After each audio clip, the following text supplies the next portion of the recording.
Capítulo 11. Final. Hinata canalizó su chakra tóxico a través de la coraza de Isobu. La inmensa bestia tortuga soltó un rugido gutural que hizo vibrar el corazón de los más cercanos. De las aberturas en la coraza de Isobu, y del agua turbulenta del río que lo rodeaba, comenzaron a brotar y formarse cientos de aberraciones de chakra denso. Eran réplicas exactas del Zambi, pero del tamaño de perros grandes y lobos. Mini Zambis. Criaturas hechas enteramente de coral rosado afilado como cuchillas, con mandíbulas desproporcionadas llenas de dientes en forma de sierra y 3 colas latigueantes. Cacen a la sangre principal, ordenó Hinata, su voz resonando telepáticamente en las mentes de sus creaciones. No dejen a ninguno vivo. Devórenlos. La horda de centenares de mini zombies se disparó hacia adelante. Avanzaban arrastrándose y saltando con la velocidad aterradora de depredadores rabiosos. El pánico había sido reemplazado por una formación militar desesperada.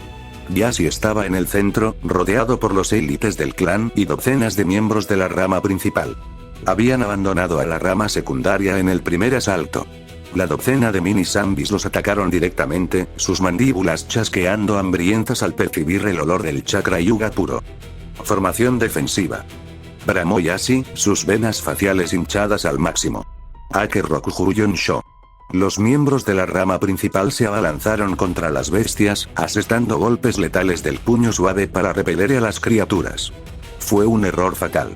Los tenketsus de los mini zombies no eran humanos, eran núcleos de chakra tóxico presurizado. Un yuga conectó un golpe directo en la cabeza de una de las tortugas de coral. En lugar de repeler el chakra, la coraza del monstruo se abrió y expulsó una estalagmita de coral afilado a quemarropa, que le atravesó la palma de la mano, saliéndole por el codo. El yuga gritó, pero la tortuga no se detuvo. Abrió sus fauces de sierra y le arrancó un trozo de músculo del muslo, desgarrando la arteria femoral. El yuga cayó al suelo, y al instante, otras 3 bestias se le tiraron encima. El sonido de los dientes de coral masticando carne viva y rompiendo el cráneo silenció cualquier orden militar. Una tortuga reptó por un tronco y se dejó caer sobre los hombros de uno de los asesores principales, hundiendo sus dientes en la yugular del hombre y arrancándole la garganta de cuajo, masticando los tendones vocales mientras la sangre salpicaba. Monstruos. Rugió Yashi, la desesperación ahogando su estoicismo de líder. 3 de las bestias más grandes lo rodearon. Saltaron simultáneamente hacia él, buscando sus extremidades. Akeso Kaiten. Yashi giró sobre sí mismo, liberando un domo de chakra giratorio absoluto. Las bestias de coral chocaron contra la rotación y fueron repelidas violentamente, estrellándose contra los muros de piedra. Yashi se detuvo, jadeando, creyendo que tenía una defensa impenetrable. Pero las criaturas de Hinata no eran animales estúpidos. Compartían la crueldad de su creadora. Cambiando de estrategias, las tortugas se posicionaron a 3 metros de él, abriendo sus fauces y comenzando a disparar proyectiles esféricos de agua altamente presurizada mezclada con ácido. Yashi tuvo que volver a usar el kaiten. Giró y giró, desviando los proyectiles. Su chakra disminuía rápidamente. Las reservas humanas no podían competir contra monstruos nacidos del poder de un Biju. Cuando la rotación de Yashi se ralentizó por una fracción de segundo debido a la fatiga en sus piernas, una de las tortugas no disparó agua. Saltó y disparó una espiga de coral sólida y gruesa que atravesó la barrera debilitada y se incrustó profundamente en la pantorrilla derecha del líder del clan, astillando la tibia. El dolor agudo cortó el kaiten de inmediato. Yashi perdió el equilibrio y cayó pesadamente sobre las rodillas, agarrándose la pierna sangrante. Antes de que pudiera volver a levantar las manos, el líder de los mini zombies se abalanzó sobre él. Las enormes mandíbulas de coral se cerraron con una fuerza bruta sobre el brazo derecho de Yashi, justo por encima del codo. El sonido de los huesos del brazo pulverizándose bajo los dientes de sierra fue repugnante. Yashi soltó un alarido de agonía que desgarró su garganta. La bestia sacudió la cabeza con violencia, desgarrando la carne, los músculos y los nervios hasta amputarle el brazo por completo en un baño de sangre caliente. Yashi cayó de espaldas, ahogándose en el shock de la amputación traumática. A su alrededor había una masacre total. Extremidades cercenadas, cuerpos a medio devorar y sangre tiñendo el ambiente. Otras 4 tortugas de coral se subieron sobre el cuerpo mutilado de Yashi. Las bestias comenzaron a morder sus piernas y su estómago, arrancando pedazos de carne y tendones, devorándolo lentamente mientras aún estaba consciente.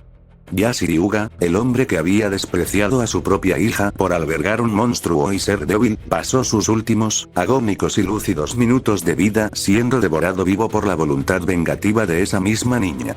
Sus gritos finales de terror y dolor se perdieron en el eco de los caparazones crujiendo y la masticación incesante.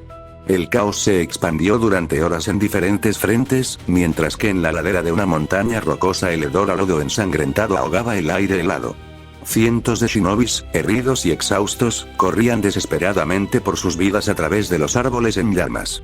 Habían sido dejados atrás, sacrificados tácitamente por los comandantes para ganar tiempo, mientras el grueso del ejército se atrincheraba. Pero el tiempo se les había acabado. El ácido gástrico les quemaba el esófago, mientras sus rodillas amenazaban con ceder. Un estruendo gutural hizo vibrar las piedras bajo sus botas. Arriba, en la cresta de la montaña, la pesadilla tomaba forma. 6 montañas de carne, chakra y furia primigenia eclipsaban la luz de la luna. Un Chunin de Kiri cayó de rodillas, soltando el brazo de su compañero mutilado. Al alzar la vista, la desesperación le robó el aliento. El demonio de Shukaku había inflado su vientre descomunal. El sonido del viento siendo succionado hacia sus fauces formaba un silbido ensordecedor, condensando una esfera de aire comprimido del tamaño de un meteorito, apuntada directamente hacia el cuello de botella del barranco donde se aglomeraban los shinobis en fuga. No había cobertura. No había tiempo para sellos. Iban a morir. Un destello verde cortó el cielo nocturno y se estrelló contra la cumbre, justo entre los monstruos y el ejército en retirada. El impacto levantó una cortina de roca pulverizada. Migui se irguió frente a las 6 bestias. No miró hacia abajo, hacia los hombres que huían, pero su voz, amplificada por el chakra, descendió por la montaña con la claridad de un trueno. Sigan moviéndose. No detengan sus llamas hasta llegar a la coalición. Shukaku liberó la tensión de su vientre. La bala perforadora de viento salió disparada como una bomba de presión atmosférica, arrasando la tierra a su paso en dirección a Gui y al barranco detrás de él. El maestro de Taijutsu hundió su pulgar derecho en su propio pecho, justo sobre el corazón. El latido que siguió no fue humano, fue el golpe sordo de un tambor de guerra que resonó en el pecho de cada shinobi en la montaña. Octava puerta, la puerta de la muerte. Gui sin dudar la abrió de golpe. El sudor y la sangre de Gui se evaporaron instantáneamente, envolviendo su cuerpo en una tempestad de vapor rojo sangre. La roca bajo sus pies se derritió hasta convertirse en cristal líquido. Antes de que la esfera de viento masiva de Shukaku pudiera avanzar otros 10 metros, Gui desapareció de la percepción visual. El estampido sónico reventó los tímpanos de los shinobis más cercanos. Gui se materializó directamente frente al ataque del Ichibi. Sekizo. Su puño invisible golpeó la nada, pero la presión del aire hipercomprimido que generó fue absoluta. El cañón de aire de Gui colisionó de frente contra la esfera de Shukaku. El choque colapsó la atmósfera, creando una onda de vacío que arrancó los árboles de cuajo. La esfera de viento estalló hacia atrás, impactando de lleno en el rostro de arena del mapache, arrancándole media mandíbula y lanzando sus miles de toneladas hacia atrás. Shukaku rugió, agitando los brazos ciegamente mientras caía de espaldas, estrellándose contra el costado de Gyuki y aplastando a las bestias en una avalancha de extremidades y bramidos. Abajo, el Chunin de Kiri fue levantado por su comandante, un Jounin con el rostro cubierto de ceniza y lágrimas en los ojos al ver el resplandor rojo en la cima. No dejen que su muerte sea en vano. Gritó el Jounin, tirando del herido con una fuerza nacida de la histeria. Corran. Arriba, la montaña se desmoronaba. Matatabi, el gato espectral de fuego azul, esquivó el cuerpo caído de Shukaku y saltó hacia Gui con las garras extendidas, fundiendo la piedra a su paso. Desde el flanco derecho, Son Goku, el mono de lava, descendió con ambos puños en alto para aplastarlo. Gui no tocó el suelo. Pateó el aire, creando un escalón de presión que lo impulsó en diagonal hacia arriba. Segundo paso. Su codo descendió como un yunque sobre el cráneo llameante de Matatabi, estrellando el rostro de la bestia contra el suelo con tanta violencia que la mandíbula del Biju se incrustó en la roca viva. Sin perder inercia, Gui giró sobre su propio eje en el aire. Sus huesos crujieron, fracturándose bajo la tensión inhumana de sus músculos. Ignorando el dolor agonizante, lanzó el tercer paso directamente hacia el pecho de Son Goku. El puñetazo de aire comprimido golpeó al simio gigante antes de que pudiera bajar los brazos, deteniendo su ataque en seco y catapultándolo hacia atrás. Son Goku derrapó por la ladera, chocando de espaldas contra las 6 alas de Chomei, que apenas intentaba alzar el vuelo para perseguir a los shinobis. El impacto enredó a ambas bestias, derribando al escarabajo gigante. Gui tosió, y la sangre se vaporizó antes de salir de sus labios. Sentía las fibras de sus piernas desgarrándose, deshilachándose como cuerdas viejas. Miró de reojo. Los últimos heridos estaban cruzando la línea del bosque, casi fuera del alcance del valle. Solo necesitaba 5 minutos más. Saiken se movió primero. La babosa colosal hinchó el vientre y vomitó un torrente de ácido que derritió la heladera antes de tocarla, un río blanco que devoraba la piedra más rápido de lo que la piedra podía resistirlo. Gui no retrocedió. Pisó el aire 2 veces y saltó por encima del torrente. El vapor corrosivo le lamió la pierna izquierda, arrancándole la tela y una capa entera de piel. No gritó. Cuarto paso. El puño cruzó la distancia sin tocar nada. La presión partió el río de ácido en 2 como una cuña abriendo un tronco, y el impacto invisible reventó contra el rostro de Saiken, hundiéndole el cráneo blando y empujando su masa hacia atrás sobre sus propias entrañas. Gyuki cargó desde el flanco ciego. Los 8 tentáculos azotaron la montaña al mismo tiempo, arrancando la cresta a pedazos y cerrando el cerco desde todos los ángulos a la vez. Gui vio el movimiento 3 latidos antes de que ocurriera, pero su cuerpo ya no obedecía a la misma velocidad que sus ojos. Un tentáculo le rozó el costado y le partió las costillas como ramas secas. Otro se enroscó en su tobillo y tiró. Gui dejó que tirara. Usó el tirón. Quinto paso. Cayó sobre el nudo de tentáculos con el codo por delante y todo el aire comprimido estalló hacia adentro. Las extremidades de la chibi se desgarraron desde la base con un crujido húmedo que se escuchó por todo el valle. Gyuki bramó y se soltó, retrocediendo a trompicones con 2 tentáculos colgando inertes y la sangre negra hirviendo sobre la roca. Gui aterrizó sobre una rodilla. La otra pierna no respondió. Se miró la mano derecha. Los dedos ya no cerraban.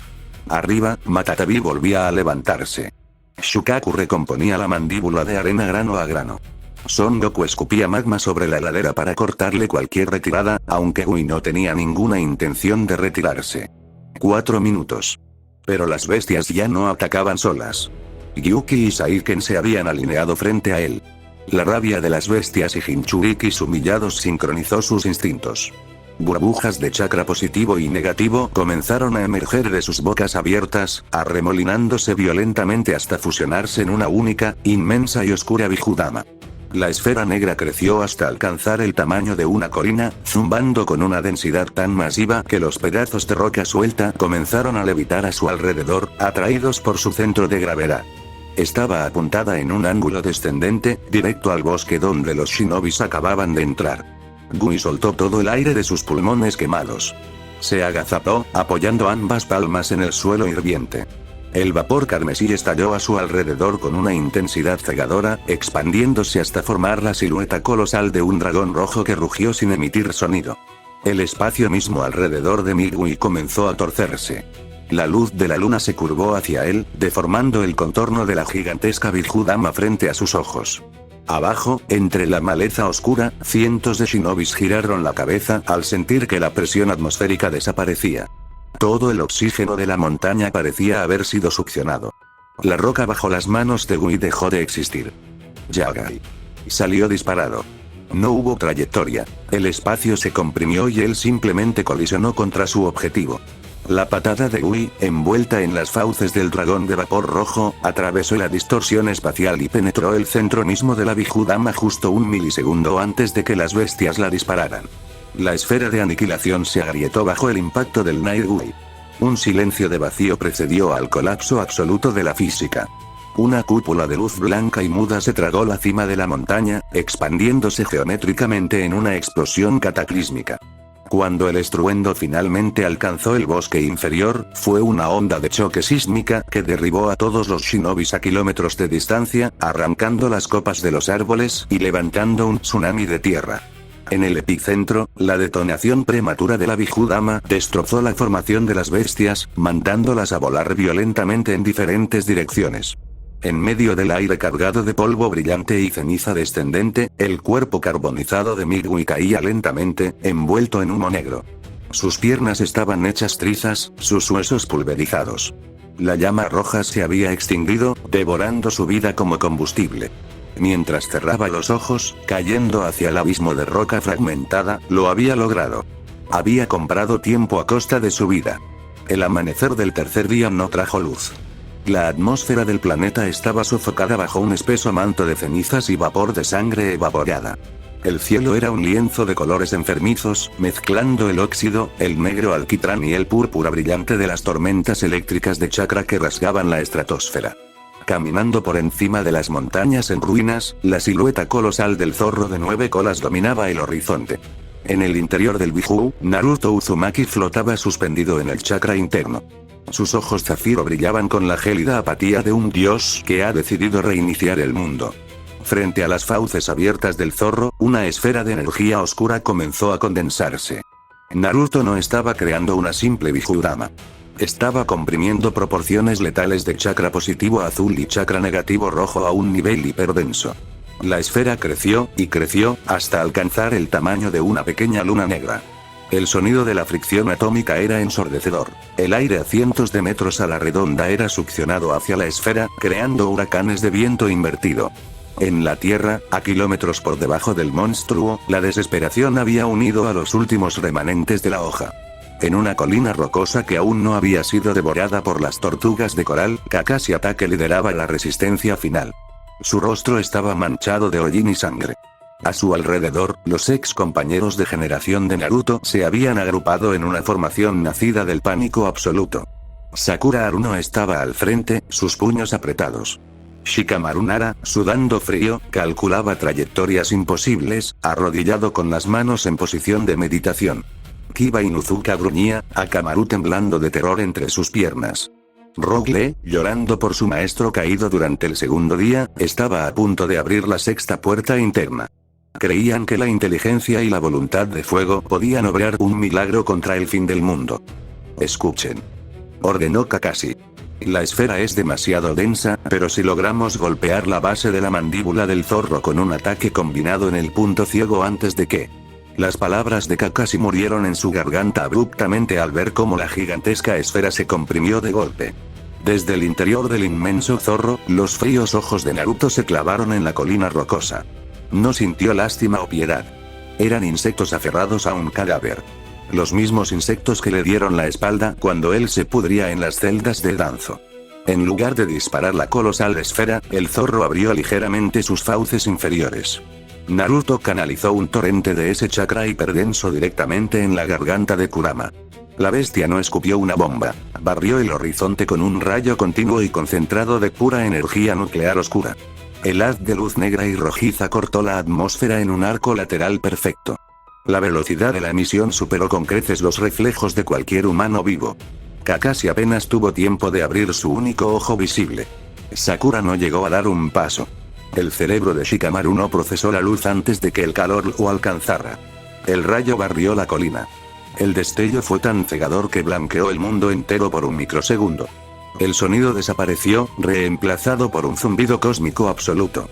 Y de golpe, la temperatura en la colina saltó de 0 a 9000 grados centígrados en una explosión que borró la vida y el paisaje por completo. Los bosques, la carne, la sangre, los huesos de los shinobis allí presentes se vaporizaron instantáneamente.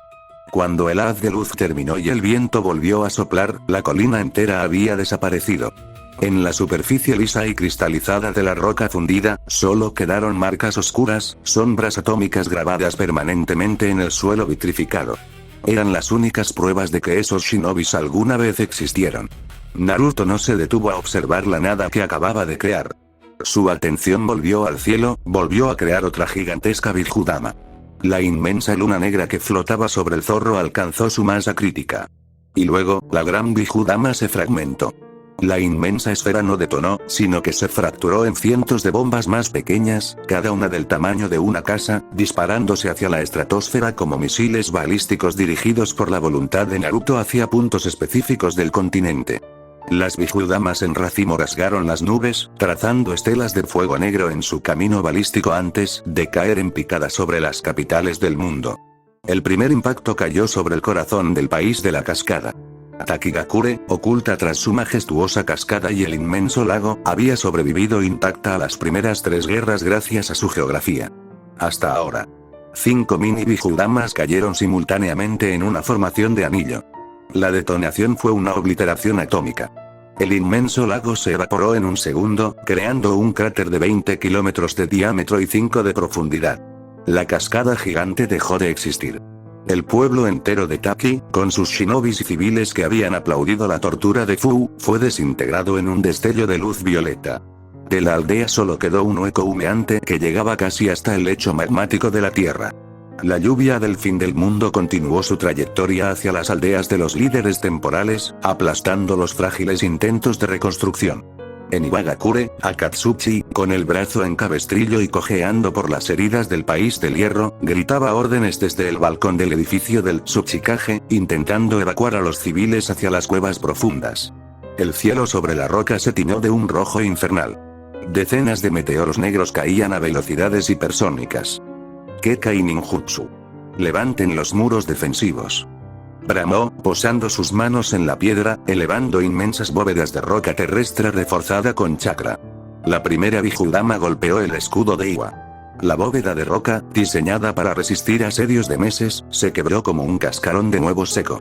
El estruendo ensordecedor reventó los tímpanos del gigante. Millones de toneladas de roca y escombros del propio escudo llovieron sobre la ciudad antes de que la explosión de energía pura lo barriera por completo. Akatsuchi levantó la vista, paralizado por el terror, un segundo antes de que la losa principal de su propio edificio colapsara, aplastándolo brutalmente bajo cientos de toneladas de escombros de su amada aldea. En Kumogakure, Samui corría por las estrechas pasarelas de la montaña. Había asumido el liderazgo temporal. Las alarmas de los picos resonaban con urgencia. Se giró hacia el cielo, viendo la lluvia de muerte descender hacia la infraestructura de la aldea. Sin dudarlo, canalizó todo el poder que tenía en sus palmas. Raiton, dragón azul. La inmensa bestia de relámpagos saltó hacia el cielo, rugiendo, buscando interceptar el misil de chakra oscuro que caía directo hacia ella. Fue como lanzar una cerilla contra un huracán. La Bikudama atravesó el dragón, disipando el rayo sin resistencia alguna. Samui cerró los ojos, el cansancio y la resignación asfixiándola. La explosión impactó en la cima de la montaña. La onda de choque decapitó los picos de Kumo. La cordillera entera tembló y comenzó a desmoronarse. Avalanchas de roca, hielo y fuego devoraron gran parte de la aldea, sepultándola bajo el peso aplastante de la montaña. Finalmente, la sombra de la aniquilación se cernió sobre Konoha. A kilómetros de distancia, ajena a la muerte de sus defensores en la colina, Konohagakure estaba sumida en un falso y pacífico letargo. Los civiles creían ciegamente que la gran alianza Shinobi los mantenía, ignorantes de los sucesos de la guerra y de la destrucción que caía desde la estratosfera. En el distrito comercial, el mismo lugar donde Naruto había sido empujado al lodo, golpeado y escupido durante su infancia, la tarde transcurría con una normalidad repugnante. El dueño de una tienda de máscaras, el mismo hombre que alguna vez le arrojó una máscara de zorro a la cara al niño rubio llamándolo demonio, barría la entrada de su local, quejándose del clima gris. A su lado, un tendero que solía venderle leche caducada a precios exorbitantes a Uzumaki acomodaba cajas de verduras, silbando una melodía despreocupada. En el sector este, el recinto del clan Hyuga estaba inusualmente silencioso. Toda la fuerza capaz del clan, desde los miembros de la rama principal hasta los escudos humanos de la rama secundaria, había sido enviada al frente de batalla. En los inmensos pabellones de madera tradicional, solo quedaban los ancianos del clan. Aquellos hombres decrépitos que habían dictado las leyes de pureza, que habían sellado frentes y que habían aprobado sin titubear la tortura de Hinata. Sentados en círculo en la sala principal de tatamis, los ancianos bebían té verde en un intento por mantener su compostura aristocrática. Ya si nuestras fuerzas aplastarán a esas aberraciones en las costas de Uzu, dijo uno de los ancianos, su voz cascada destilando arrogancia. Y cuando termine esta guerra, nos aseguraremos de que el cadáver de esa niña desterrada sea traído de vuelta para exhibirlo. Nadie mancha el nombre de los Hyuga. En el centro exacto de la aldea, la torre del Hokage se alzaba como un monumento a la tiranía. En la oficina principal, los consejeros Koharu Tatane y Omura Mitokado estaban sentados en los cómodos sillones de cuero, bebiendo té. Habían enviado a la mayoría de las fuerzas shinobis capaces a partir del rango Chunin a la guerra, quedándose solo los ancianos, niños y las mujeres embarazadas como Kurenai. Los asesores del Hokage estaban deliberando el futuro de la aldea en la seguridad de su torre, convencidos de que su intelecto político los mantenía intocables. El silencio de los halcones mensajeros es buena señal, Koharu, dijo Omura, ajustándose los anteojos con tranquilidad, dando un sorbo a su taza. Koharu asintió lentamente, mirando las nubes grises a través del inmenso ventanal. Ese monstruo debió ser ejecutado cuando era un bebé. Danzo y Hiruzen fueron demasiado blandos al dejarlo vivir. Pero pronto nos traerán su cabeza. De repente, el cielo sobre Konoha cambió. Las nubes grises se tiñeron de un rojo infernal. El sonido no fue un estruendo, sino un silbido agudo, múltiple y ensordecedor que rasgó la atmósfera, como si el aire mismo estuviera siendo desgarrado por miles de cuchillos invisibles. Koharu y Omura levantaron la vista. A través del ventanal, vieron el cielo llenarse de meteoros negros que caían a velocidades hipersónicas, dejando estelas de fuego oscuro. No hubo tiempo para gritar. No hubo tiempo para arrepentimientos. La primera Bijudama impactó directamente contra la torre del Hokage. El edificio, símbolo del poder, las mentiras y la política que había condenado a Naruto, no se derrumbó, se desintegró. La explosión de energía pura vaporizó la piedra, el acero y la madera en un microsegundo. Koharu y Omura fueron borrados de la existencia, sus cuerpos reducidos a átomos antes de que sus cerebros procesaran el terror de la luz cegadora. Simultáneamente, 3 Bijudamas cayeron sobre el distrito comercial. El tendero de las máscaras y el vendedor de leche apenas vieron el destello negro reflejado en los charcos de la calle. La onda de choque térmica barrió el asfalto a miles de grados. Los edificios de madera estallaron en llamas instantáneas. Los civiles que alguna vez habían apedreado a un niño hambriento fueron incinerados vivos en sus propias casas y calles, sus gritos silenciados por el rugido de la aniquilación atómica. El fuego consumió el distrito entero, dejando solo cráteres humeantes donde antes había odio y desprecio. En el recinto Hyuga, los ancianos sintieron el temblor de la primera explosión. Uno de ellos se puso de pie de golpe, derramando el té sobre el tatami. Las barreras. Activen las barreras. Gritó, el pánico rompiendo su fachada de superioridad. Una Bijudama del tamaño de una casa cayó exactamente en el centro del patio interior del complejo. La barrera de Fuinjutsu del clan Hyuga, diseñada para resistir asedios convencionales, se quebró como un cristal frágil al contacto con el chakra hiperdenso. La detonación arrasó con los pabellones, los jardines zen y los dojos de entrenamiento. La onda expansiva aplastó a los ancianos contra las paredes de papel de arroz, triturando sus huesos antes de que el fuego oscuro los consumiera. La mansión que había sido la prisión de Hinata fue borrada de la geografía de Konoha, dejando solo un inmenso cráter de tierra cristalizada. En el distrito comercial, solo un pequeño local de fideos permanecía intacto. Teuchi y Ayame estaban allí, completamente a salvo de la furia del Jinchuriki. El local de Ichiraku Ramen se mantuvo en pie en medio del infierno, perdonado por la precisión quirúrgica del odio de Naruto. La lluvia de meteoros negros continuó cayendo sobre Konoha. Las explosiones en cadena iluminaron el país del fuego. A varios kilómetros de distancia, la Gran Alianza Shinobi había establecido su última línea de defensa. Ya no era un campamento militar ordenado. Era un hervidero de desesperación, trincheras cavadas a toda prisa y miles de shinobis exhaustos que miraban el cielo plomizo con el terror grabado en las pupilas. En el centro del campamento, la tienda de mando principal estaba iluminada por lámparas de aceite que parpadeaban erráticamente. El ambiente en el interior era denso, asfixiante, cargado de una paranoia que amenazaba con hacer estallar a los líderes interinos. Sasuke Uchiha estaba de pie frente a la inmensa mesa táctica.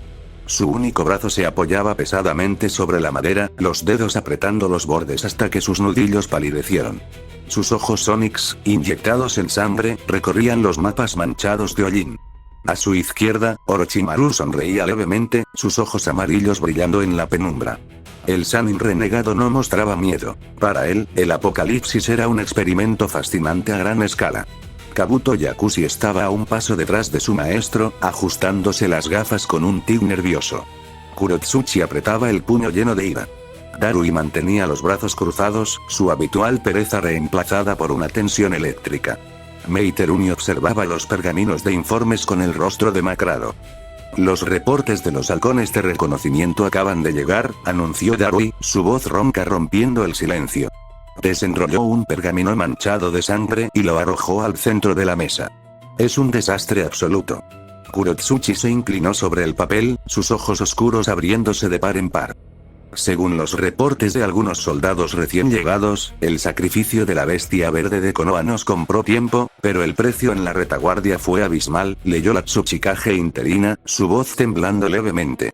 El Jinchuriki del 9 colas disparó un rayo de energía concentrada. Un solo ataque lateral. Barrió el bosque oriental por completo.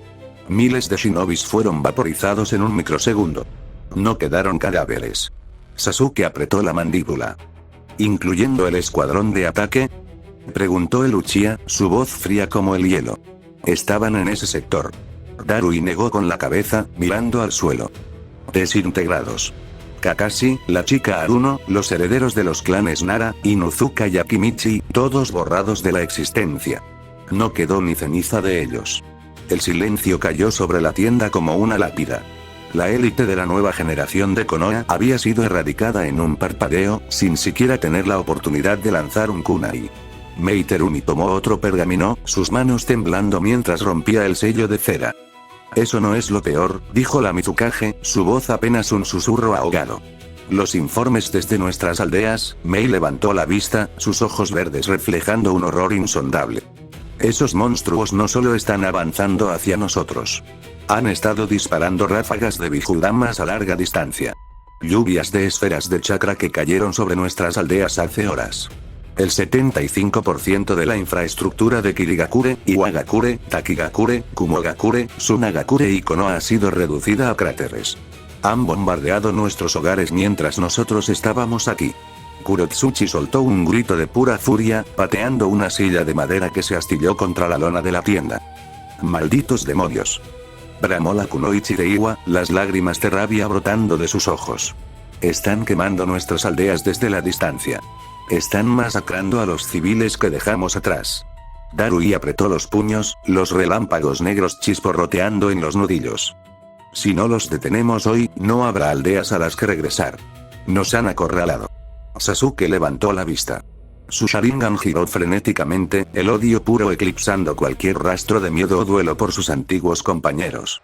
No necesitamos aldeas para matarlos, sentenció Sasuke, su voz destilando un veneno helado. Han gastado cantidades absurdas de chakra bombardeando el continente y arrasando la retaguardia. Deben estar al límite de sus reservas. Y nosotros todavía tenemos la fuerza para aplastarlos. Orochimaru soltó una risa sibilante, acercándose a la mesa. Sasuke-kun tiene razón, ronroneó el Sannin. El poder de los Bijous es inmenso, pero no es infinito. Y nuestra línea de defensa aquí es impenetrable. Sasuke se enderezó, su mirada barriendo a los líderes interinos. Aún me quedan miles de shinobis de élite atrincherados en este valle, declaró el Uchiha, la arrogancia volviendo a su postura. La vanguardia está compuesta por los miembros más letales de los clanes Aburame, Nara, Akimichi, Yamanaka e Inuzuka que sobrevivieron. Y detrás de ellos, las fuerzas de Orochimaru. Miles de mutantes del sonido y experimentos biológicos que no conocen el miedo ni el dolor. Kurotsuchi se secó las lágrimas con el dorso de la mano y asintió con fiereza. Iwa todavía tiene a 3000 usuarios de Dotón de alto nivel. Levantaremos muros que ni siquiera el 9 colas podrá perforar. Kumo y Kiri aportarán el resto, añadió Darui, chocando los puños. Tenemos a los mejores espadachines y usuarios de Raiton y Suiton listos para ejecutar jutsus combinados a una escala que el mundo nunca ha visto. Meiteruni asintió, su rostro endurecido por la resolución de una mujer que no tiene nada más que perder. Crearemos una fuerza de colisión tan masiva que los ahogaremos en su propia sangre. Cuando aparezcan en el horizonte, no les daremos tiempo de respirar. Sasuke apoyó su única mano en la empuñadura de su Chokuto. No le daría el gusto a su antiguo compañero de ganar esta guerra. Que vengan, siseó el Uchiha, sus ojos onix inyectados en sangre. Que esas bestias arrastren sus cuerpos cansados hasta este valle. Les demostraremos que la humanidad no se arrodilla ante monstruos. Hoy, los Jinchurikis se extinguen. Los líderes salieron de la tienda de mando, marchando hacia las trincheras, convencidos de que sus números serían suficientes.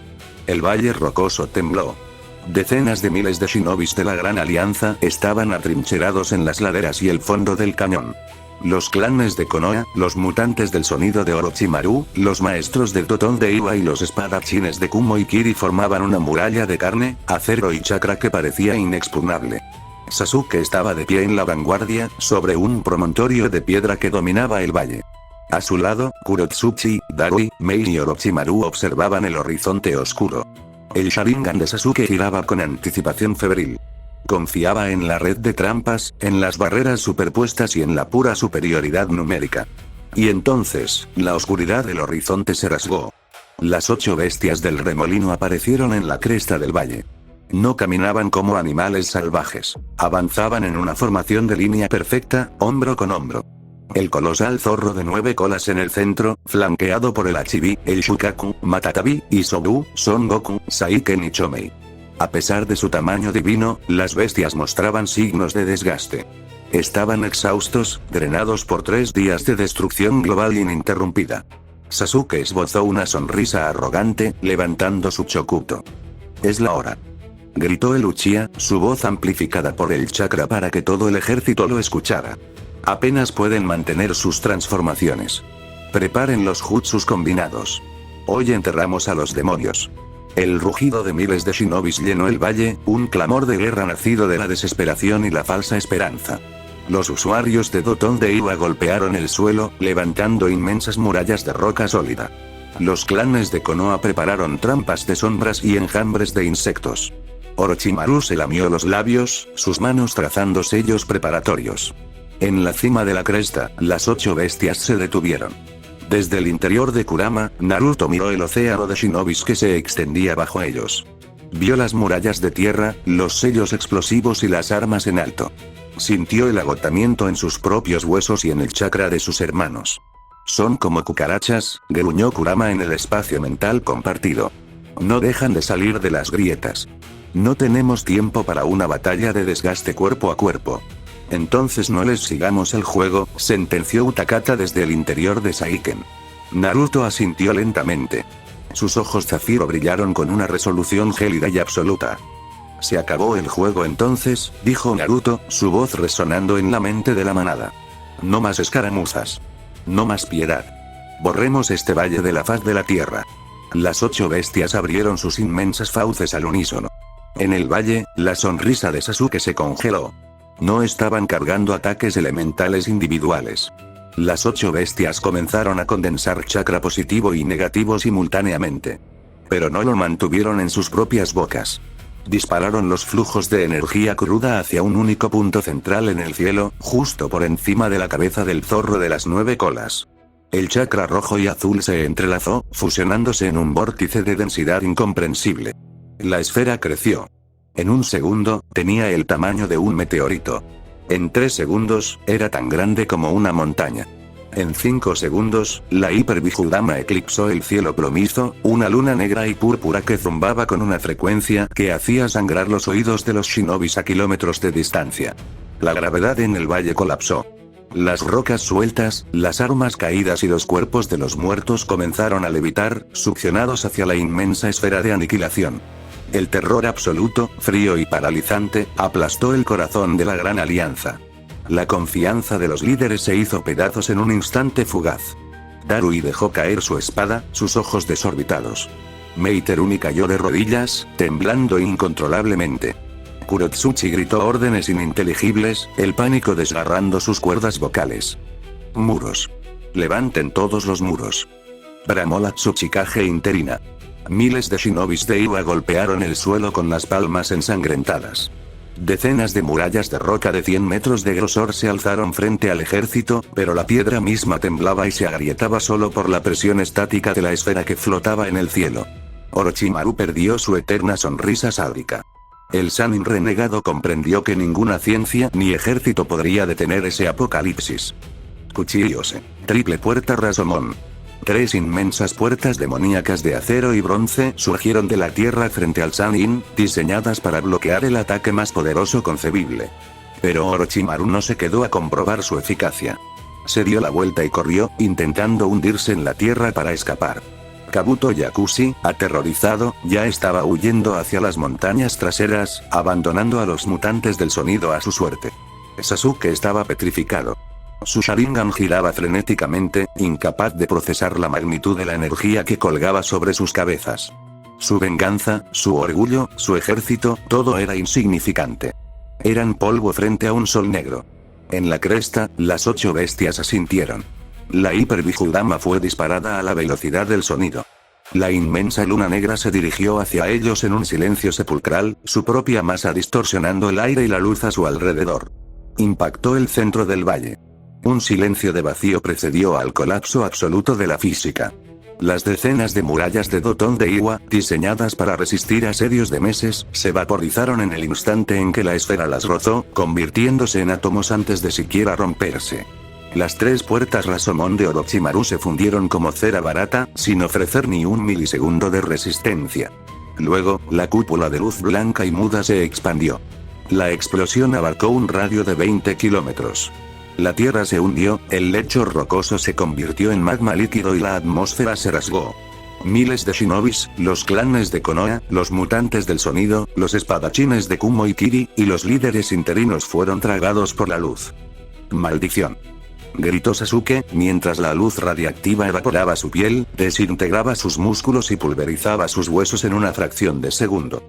La onda de choque sísmica que siguió a la explosión hizo temblar el mundo entero. Las montañas circundantes fueron decapitadas, los ríos cercanos se evaporaron instantáneamente, y un hongo de ceniza y fuego se elevó hasta la estratosfera, marcando la tumba absoluta de la Gran Alianza Shinobi. El hongo de ceniza y fuego se elevaba lentamente hacia la estratosfera, tiñendo el cielo de un rojo apocalíptico. Donde alguna vez estuvo el inmenso valle rocoso y el ejército de miles de almas de la Gran Alianza Shinobi, ahora solo quedaba un cráter perfectamente circular de 15 kilómetros de profundidad y 10 de diámetro. El fondo del abismo brillaba con un resplandor anaranjado. La roca madre se había fundido hasta convertirse en un lago de magma burbujeante. No quedaban cuerpos. No quedaban armas. Sasuke, Orochimaru, Kurotsuchi, Mei, Darui y los miles de shinobis que creyeron poder desafiar a los demonios habían sido reducidos a átomos que flotaban en el aire asfixiante. En la cresta de la montaña que había sobrevivido al impacto, las 8 bestias del remolino observaban el infierno que acababan de crear. El silencio era absoluto, roto únicamente por el siseo del viento caliente y el crujido de la tierra enfriándose. Desde el interior de Kurama, Naruto Uzumaki miró el cráter. No sintió remordimiento. No sintió la pesada carga de la culpa que los Kages siempre usaban como excusa. Sintió un vacío frío y definitivo. La maquinaria militar que lo había torturado a él y a su familia había dejado de existir. Pero el trabajo no estaba terminado. Las marionetas están muertas, resonó la voz de Naruto a través del enlace mental de la manada. Pero los titiriteros que financiaron las jaulas y firmaron las órdenes siguen escondidos en sus palacios de seda. Los daimyos, gruñó Roshi, el inmenso cuerpo de Son Goku vibrando con anticipación. Exacto, confirmó Gaara. Si dejamos a los señores feudales con vida, usarán su oro para comprar mercenarios y reconstruir el sistema en años. La raíz de la tiranía debe ser arrancada hoy. Hinata y Fu observaron directamente al zorro de las 9 colas en el cual Naruto se encontraba en el interior. Aún no habían tenido oportunidad de hablar. El rubio entendió sus miradas de súplica al instante. Tranquilas. Una vez que terminemos con todo esto, tendremos todo el tiempo del mundo. Las 8 bestias asintieron en silencio. No necesitaban coordinar un plan complejo. La venganza era un idioma que todos hablaban con fluidez. Se dividieron, saltando desde la cresta de la montaña en diferentes direcciones, cruzando el continente como meteoros de destrucción pura. Killer B, en su forma de Chibi, se dirigió hacia el noreste. La capital del rayo estaba construida sobre un inmenso acantilado. La Guardia Real, compuesta por samuráis de élite, intentó levantar escudos de Raitón al ver a la bestia acercarse. Ben no se detuvo a pelear. El Achibi embistió la montaña misma. Sus 8 tentáculos colosales se envolvieron alrededor de los cimientos del palacio del Daimyo y, con un tirón brutal, arrancó la estructura entera de la roca. El palacio, con el daimyo y su corte gritando en su interior, fue arrojado al océano embravecido, hundiéndose en las profundidades abisales. Fu, envuelta en la armadura iridiscente de Chomei, voló hacia las ruinas del país de la cascada. El daimyo de Taki había intentado huir en una caravana blindada a través de los bosques sobrevivientes. Fu descendió en picada, sus alas cortando los carruajes por la mitad. Dejó que el daimyo saliera arrastrándose de los restos, aterrorizado. Chomei levantó una de sus inmensas patas y aplastó al señor feudal contra la tierra húmeda, silenciando sus súplicas con un crujido sordo. Utakata y Yujito viajaron juntos hacia el país del agua.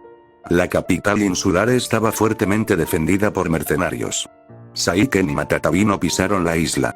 Desde la costa, Saiken exhaló una inmensa nube de gas ácido que corroyó los muros de piedra y el acero de las puertas, mientras Matatabi lanzaba esferas de fuego azul que incineraron la mansión de daimyo en un infierno incombustible, borrando a la nobleza de Kiri en un mar de llamas químicas. Roshi, ardiendo en magma como Son Goku, descendió sobre la capital de la tierra. El palacio estaba construido en el interior de un cañón. Roshi no entró, simplemente golpeó el suelo con ambos puños.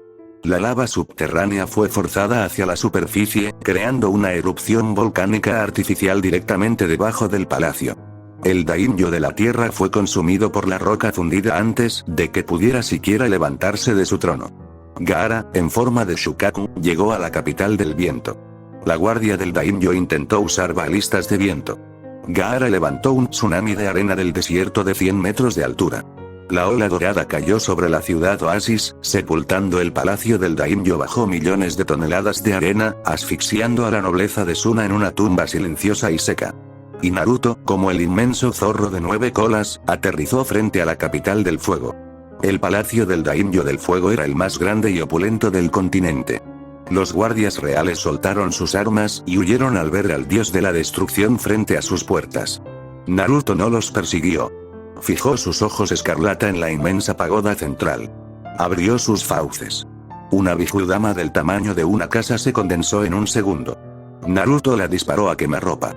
La explosión borró el palacio, los jardines y a la corte del daimyo del fuego en un destello de luz cegadora. La onda de choque aplanó las colinas circundantes. El hombre que había aprobado el presupuesto de la raíz y firmado la condena de Naruto fue vaporizado sin dejar rastro. Hinata inundó el país de la hierba bajo un inmenso tsunami de agua donde se encontraba la capital y su daimyo, simplemente por el asco que le causaban sus prácticas internas. Se deshizo por completo sin dudar, tanto del daimyo como de la aldea de la hierba. La cacería había terminado. Los reyes del viejo mundo estaban muertos. Horas más tarde, las 8 bestias se reunieron en el centro del continente, en un vasto páramo de tierra calcinada que alguna vez fue un bosque frondoso. Una por una, las colosales formas de chakra comenzaron a disiparse, evaporándose en el aire frío de la tarde. Naruto tocó el suelo con sus botas. Su respiración era pesada, sus músculos temblaban por el agotamiento extremo, pero su mente estaba clara. La fiebre y el veneno del chakra natural habían sido purgados por la liberación total del sello. Estaba curado. Antes de que pudiera enderezarse por completo, 2 cuerpos impactaron contra él, derribándolo suavemente sobre la ceniza. Hinata y Fu se abalanzaron sobre él. Las 2 kunoichis, con sus ropas rasgadas y los rostros manchados de hollín, lo abrazaron con una fuerza desesperada. ¿Estás bien?, sollozó Fu, hundiendo el rostro en el cuello del rubio, sus lágrimas limpiando la ceniza de su piel. Creí que no despertarías en Uzu. Creí que te perdíamos. Hinata sepultó sus palabras, apretando su rostro contra el pecho de Naruto, escuchando el latido fuerte y constante de su corazón. Sus manos se aferraron a la espalda de Uzumaki, negándose a soltarlo, el alivio inundando su alma tras días de terror agónico. Naruto sonrió, una sonrisa genuina, cálida y desprovista de malicia. Envolvió sus brazos alrededor de ambas, besando la coronilla de Hinata y la frente de Fu. Se los prometí, murmuró Naruto, cerrando los ojos. Les dije que volveríamos a casa juntos. A pocos metros de distancia, el resto de la manada se destransformaba. Roshi cayó de rodillas, tosiendo, pero una sonrisa torcida asomaba en sus labios quemados. Miró el páramo desolado y luego hacia el cielo gris. Lo hicimos, mocosos, dijo el anciano de Iwa, su voz ronca llena de una satisfacción oscura. Doblegamos al mundo entero. Les arrancamos la corona y los obligamos a tragársela. Utakata, apoyado en Yujito, agarró su bambú con dedos temblorosos. Exhaló un enjambre de burbujas que se perdió en el viento. Ya era hora de hacer un cambio, comentó el joven de la niebla, mirando a la kunoichi felina a su lado. Un cambio permanente. No más celdas. No más experimentos. Gaara se sacudió la arena de los hombros. Sus ojos aguamarina, siempre fríos y alertas, parecían haber perdido la tensión de toda una vida de paranoia. Por fin, susurró el chico de la arena, mirando a su familia reunida. Ya no tenemos enemigos. Yujito asintió, apoyando su cabeza en el hombro de Utakata, una sonrisa complácida y exhausta cruzando su rostro sucio. Solo queda silencio, dijo Yujito. El mundo shinobi había sido erradicado. La era de las aldeas ocultas, de los daimyos y de los niños soldados había ardido hasta los cimientos. Las bestias del remolino estaban solas en el centro de un continente roto, pero por primera vez en sus vidas, eran dueños absolutos de su destino. 3 semanas después del día del juicio. El polvo y la ceniza que habían oscurecido el cielo del continente comenzaron a disiparse, revelando un sol pálido que iluminaba un mundo fracturado. Las 5 grandes naciones ya no existían. Los ejércitos habían sido vaporizados, las capitales reducidas a cráteres y los líderes políticos exterminados. Lo que quedaba de la humanidad shinobi era un remanente asustado, desorganizado y hambriento. Genins que apenas habían salido de la academia, civiles, y un puñado de chunins y honins que podían contarse con los dedos de una mano. La rendición no fue negociada, fue suplicada.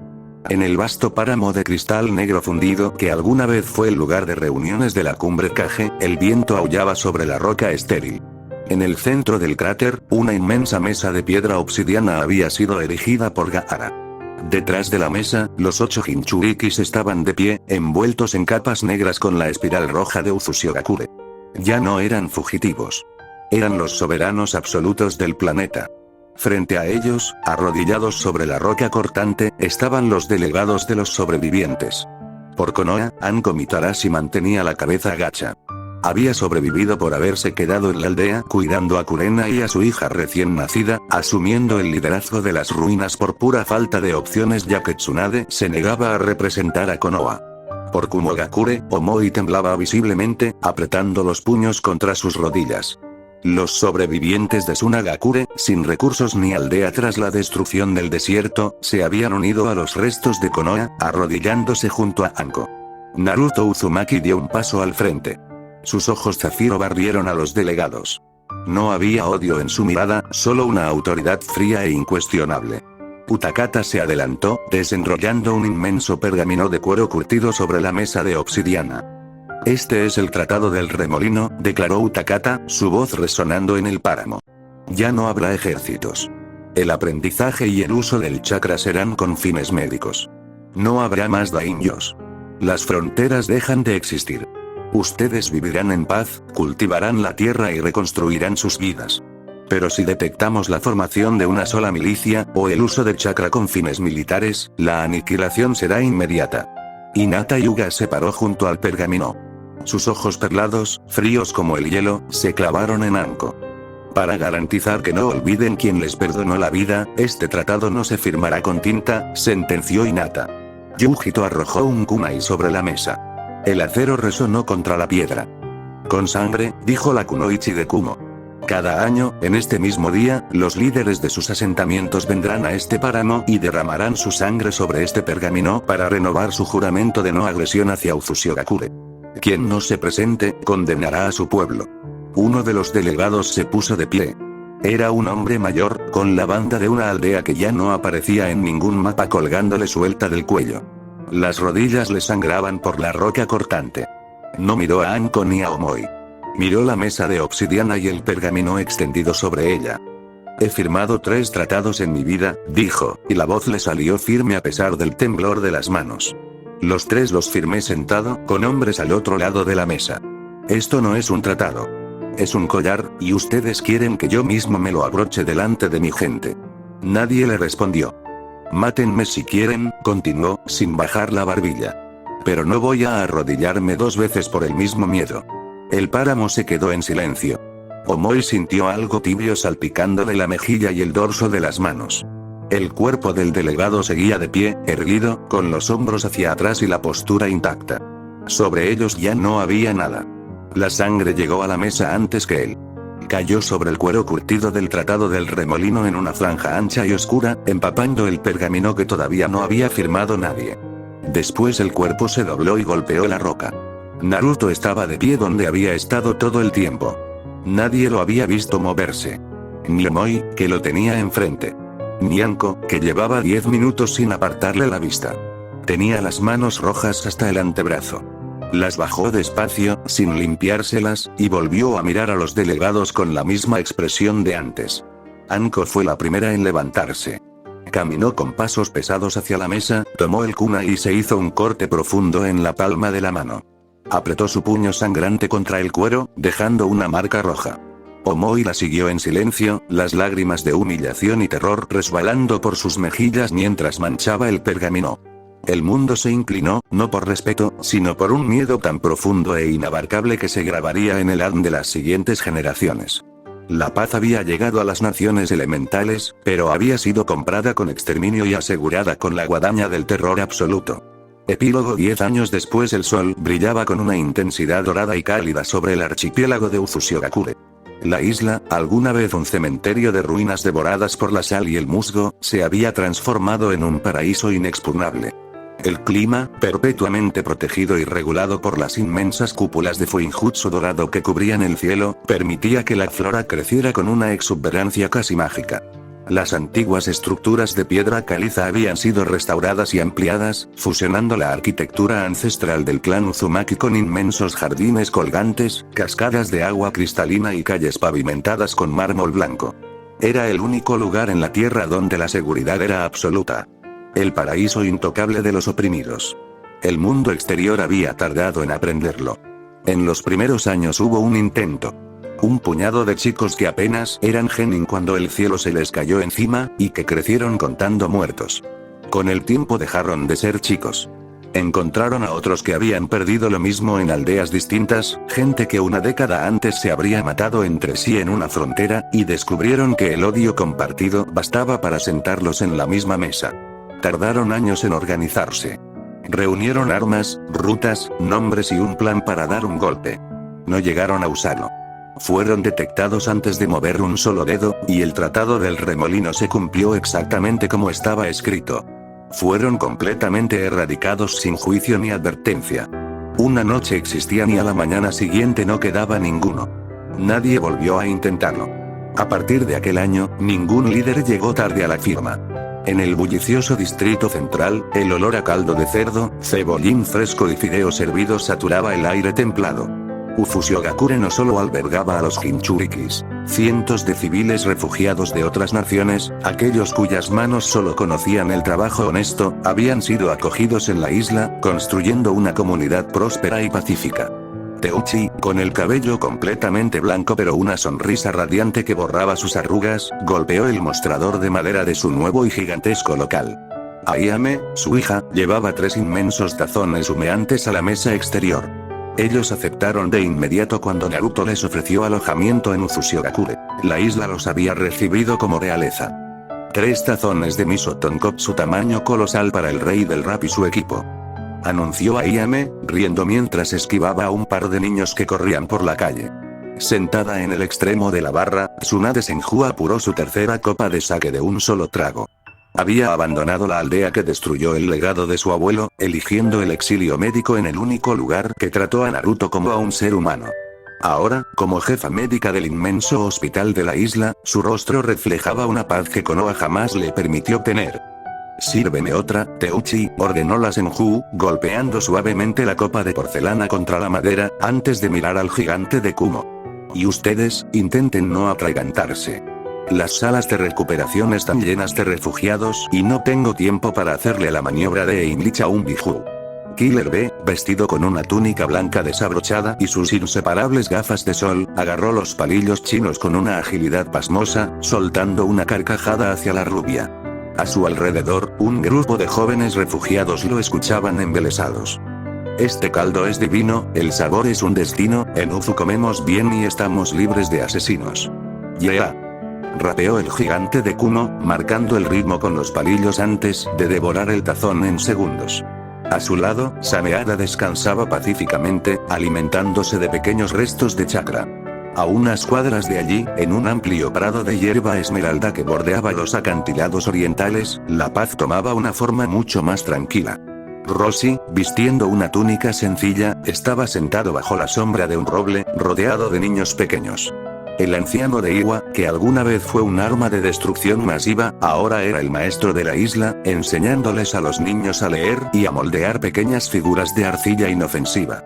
Cerca de él, Utakata soplaba su pipa de bambú. Las burbujas eran esferas de jabón brillante que reflejaban arcoíris bajo el sol. «Atrápala, Ren», gritó Yuji recostada en la hierba con la cabeza apoyada en el regazo de Utakata. La kunoichi felina llevaba el cabello rubio suelto, moviéndose con la gracia relajada de quien camina con seguridad absoluta. Ren, un niño de 8 años con el cabello rubio cobrizo de su madre y los ojos oscuros y tranquilos de su padre, corría tras las burbujas, riendo a carcajadas cuando una estallaba contra su nariz. Era el primer hijo de ambos, nacido libre de marcas, de sellos y de cadenas.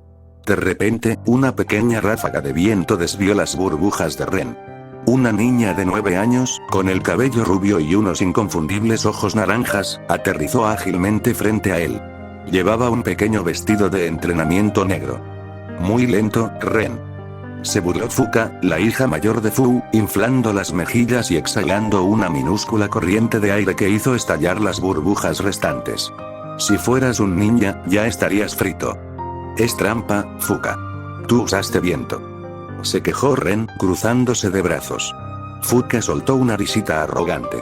Antes de que pudiera seguir presumiendo, un niño más alto, de 10 años, con el cabello oscuro azabache y unos intensos ojos zafiro, descendió silenciosamente junto a ella, apoyando una mano en su hombro.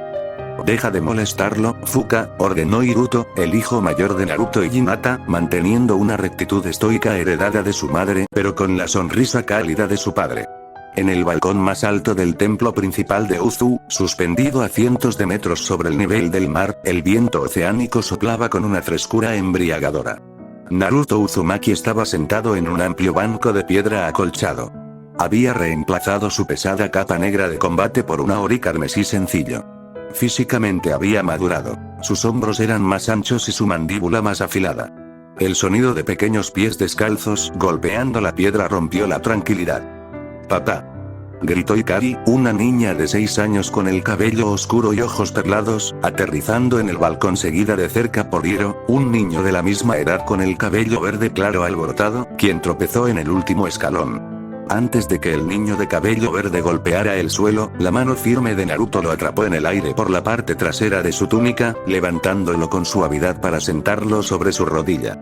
«Tienen demasiada energía para esta hora de la noche», dijo Naruto, frotando el cabello alborotado de Hiro, provocando una carcajada compartida con Ikari. Hinata se acercó, deslizando sus dedos por la mejilla de Ikari para limpiar un rastro de tierra, antes de recostarse contra el hombro derecho de Naruto. Su cabello largo y oscuro olía a jazmín y a mar. La matriarca Hyuga lucía la piel inmaculada, libre de vendajes o sellos. Sus ojos perleados reflejaban una calma oceánica absoluta, al trazar suavemente con su pulgar la línea de la mandíbula del Uzumaki. Por su lado izquierdo, Fu soltó una risita al ver a Hiro intentar hacer levitar una hoja con chakra de viento. La kunoichi se acurrucó contra el pecho de Naruto, sus ojos naranjas arrugándose en las comisuras por su amplia sonrisa, disfrutando la calidez de la familia que había forjado libre de las sombras. Naruto bajó la mirada, soltando el aire lentamente. Su mano callosa acarició la cintura de Hinata y luego apretó suavemente los dedos de Fu, rodeando a su familia entera. Miró hacia el cielo estrellado. Una sonrisa genuina y cálida, reemplazando la locura que alguna vez lo consumió, se dibujó en su rostro. «Pensar que el mundo allá afuera tiembla con solo mirar hacia el océano», murmuró Fu, cerrando los ojos para disfrutar del calor corporal del rubio. «Nos llaman demonios. Creen que bebemos sangre en cálices de cráneos. Dejemos que lo crean, al final nuestro único objetivo era nuestra propia paz, suene como suene, simplemente queríamos vivir nosotros en paz, con nuestros seres queridos, nada más y nada menos. Y eso conseguimos», susurró Hinata, entrelazando sus dedos con los de Naruto. «El miedo es un escudo mucho más fuerte que la empatía que los Kages predicaban. Les quitamos su sistema, les quitamos su orgullo, y a cambio, les dimos una era de paz forzosa. Si somos sus monstruos en las sombras, que así sea. Naruto miró a su familia. Las manos que habían despedazado hombres, que habían arrancado ojos y degollado tiranos, ahora eran las manos que sostenían a sus hijos y daban vida al futuro. El rubio levantó la vista hacia las estrellas. Pensó en An, cuyo sacrificio les había permitido llegar hasta este momento perfecto. La moralidad del mundo viejo había intentado juzgarlos, pero el mundo viejo había ardido. Ellos habían sido empujados al abismo, y en lugar de ser devorados por él, lo conquistaron. Naruto abrazó a su familia más fuerte, cerrando los ojos mientras la brisa salada le acariciaba el rostro. Ufushigakure era un santuario de lealtad, calor de hogar y libertad absoluta. Habían bañado al mundo en sangre, incinerado las naciones y masacrado a las élites, todo para construir un pequeño e intocable rincón en el universo donde pudieran simplemente existir. Era un paraíso forjado sobre un cementerio continental. El mundo exterior vivía de rodillas, paralizado por la certeza de la aniquilación absoluta. Y para Naruto Uzumaki y las bestias del remolino, esa paz lograda a través del terror más puro e incuestionable, era absolutamente perfecta. Fin.